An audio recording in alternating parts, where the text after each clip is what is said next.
Hello everyone, welcome to my channel. आज की इस वीडियो में हम सिंपल शरारा की कटिंग और स्टिचिंग सीखेंगे। ये शरारा मैंने 2.25 मीटर कपड़े में रेडी किया है। इसके मेज़रमेंट मैंने स्क्रीन पे दिए हैं। आप अपने मेज़रमेंट्स के अकॉर्डिंग इसको कम या ज़्यादा भी कर सकते हैं। जो पैकिंग वाले सूट रहते हैं उसके साथ नॉर्मली जो बॉटम रहता है वो 2.25 से 2.5 मीटर का रहता है। तो पैकिंग वाले सूट से आप सिंपली ये शरारा ईजिली रेडी कर सकते हैं। तो चलिए अब हम इसकी कटिंग करते हैं। तो इसकी कटिंग के लिए देखिए यहाँ पे ये इस तरीके से कट होगा। ये इसका अपर पार्ट रहेगा ऊपर वाला, और जो नीचे है ये यहाँ पे चुन्नटें आएंगी इस तरीके से। तो देखिए यहाँ पे ये इसकी लंबाई रहेगी घुटने तक, और इसकी चौड़ाई हम लेंगे यहाँ से, ये जो आसन है यहाँ तक लेंगे। तो देखिए यहाँ पे आसन की चौड़ाई के अकॉर्डिंग मैंने ये कपड़े को फोल्ड कर लिया है। ये सिंगल फोल्ड में है। इसमें फ्रंट और बैक के पीस हम अलग से कट करेंगे, लेकिन दोनों एक जैसे ही कट होंगे। तो चलिए अब हम इसकी मार्किंग शुरू करते हैं। तो सबसे पहले हम आधा इंच का कपड़ा हम ऊपर की तरफ छोड़ देंगे।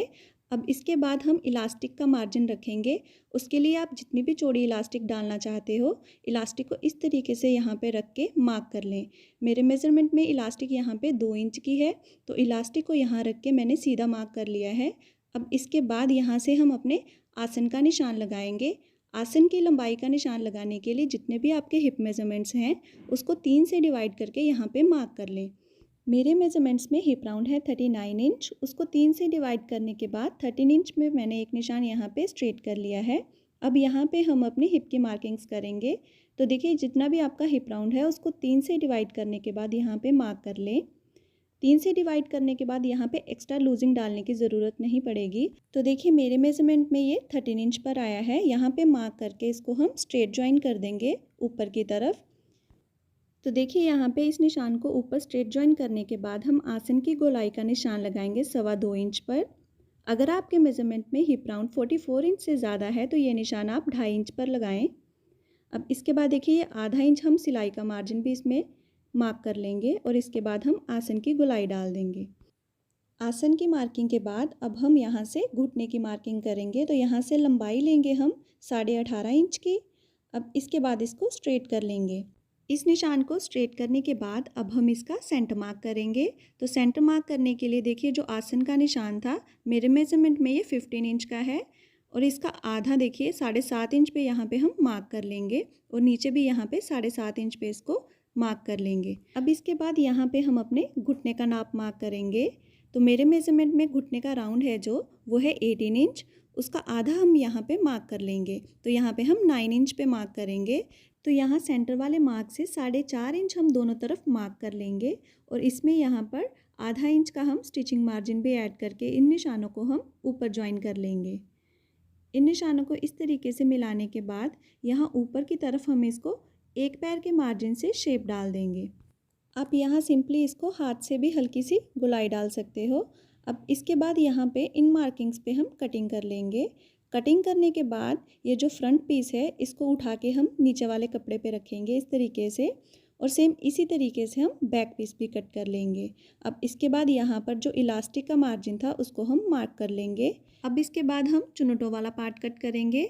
तो उसके लिए यहाँ पे इसकी लंबाई रहेगी, जितनी भी आपकी तैयार लंबाई है उसमें से अपर पार्ट माइनस कर दें, और बाकी जो बचेगी इसकी लंबाई बचेगी उसमें हम फोल्डिंग का एक्स्ट्रा मार्जिन भी ऐड करके यहाँ पे इसको सीधा कट कर लेंगे। तो मेरे मेज़रमेंट में ये 23 इंचेस का है। चुन्नटे डालने के बाद ये अपर पार्ट के साथ इस तरीके से आएगा। तो चलिए अब हम इसकी स्टिचिंग कर लेते हैं। तो यहाँ स्टिचिंग में सबसे पहले जो हमने अपर पार्ट कट किए हैं उसके साइड पे सिलाई लगा लेंगे।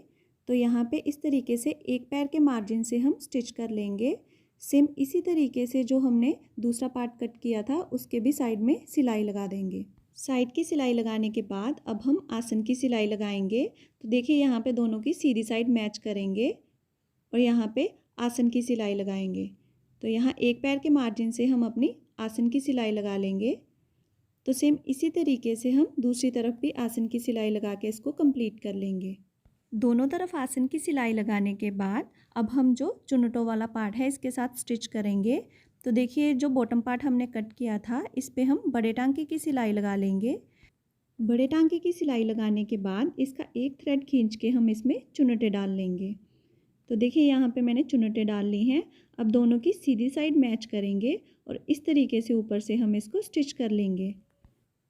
तो यहाँ पर कपड़े को बराबर रखते हुए पूरे में हम स्टिच कर लेंगे। सेम इसी तरीके से हम दूसरा पल्ला भी तैयार कर लेंगे। दोनों पल्लों को स्टिच करने के बाद इसके ऊपर हम गोटे वाली किनारी ऐड करेंगे। तो यहाँ पे जो जॉइंट है वहाँ पर इसको इस तरीके से स्टिच कर लेंगे और इसके बाद इसके बॉटम को हम सिंपली डबल फोल्ड कर लेंगे और उसके ऊपर हम किनारी अटैच करेंगे यहाँ पर भी। तो चलिए अब हम इसकी स्टिचिंग करते हैं।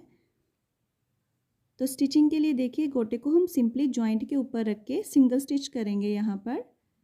तो ये स्टिच कंप्लीट करने के बाद दूसरी तरफ भी सेम इसी तरीके से हम इसको स्टिच कर लेंगे और बॉटम साइड पे भी इसको अटैच कर लेंगे। अब इसके बाद हम इलास्टिक इंसर्ट करेंगे। तो जितनी भी आपकी कमर की मेज़रमेंट है उसमें से 3 इंच माइनस करके आप इलास्टिक पे मार्क कर लें। और देखिए यहाँ पे जो हमने मार्जिन लिया था इस तरीके से इलास्टिक यहाँ पे रख के हम फोल्ड करेंगे और ऊपर से यहाँ पे एक रफ स्टिच लगा लेंगे। ये स्टिच हम बाद में निकाल देंगे।